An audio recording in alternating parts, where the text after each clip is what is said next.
Hello YouTube, my name is Transient Lion, and today I'll be throwing my hat into one of the most heated debates in the One Piece community.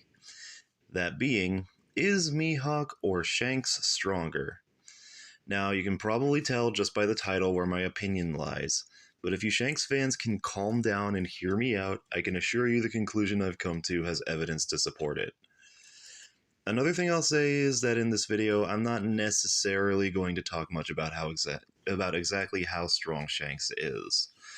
The purpose of this video is to establish why Mihawk upscales from Shanks, so any talk about where Shanks places in comparison to other characters would be better off as its own video.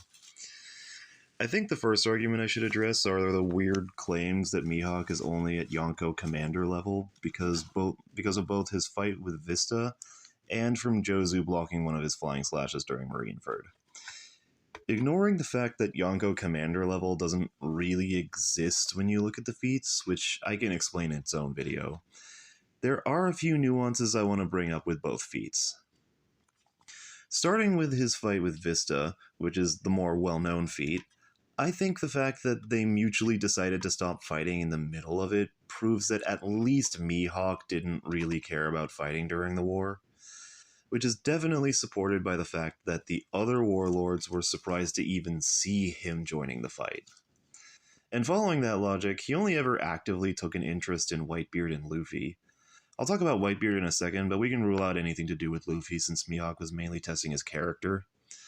Regardless, my point here is that Mihawk was probably not going all out against most of the people he fought during the war.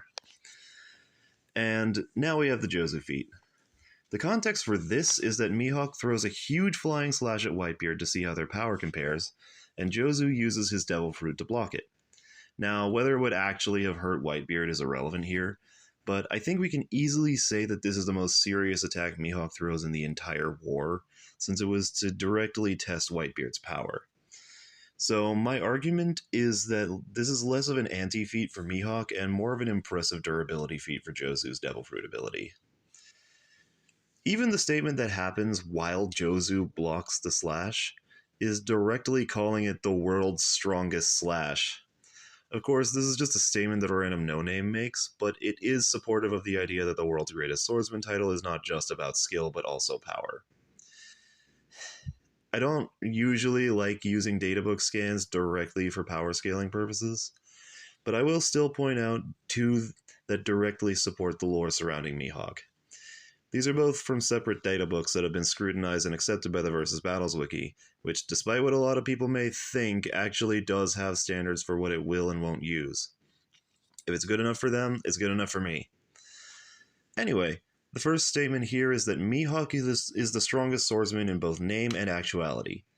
Take into account what I said at the end of the Jozu section and the fact that there are clearly many swordsmen of varying strength in One Piece, and support for this statement becomes pretty irrefutable. If they primarily fight using a sword and they're currently alive, Mihawk is probably stronger than them. Logistically, this would have to include Shanks since he uses one of the supreme grade swords himself. However, I believe that I have saved the best statement here for last.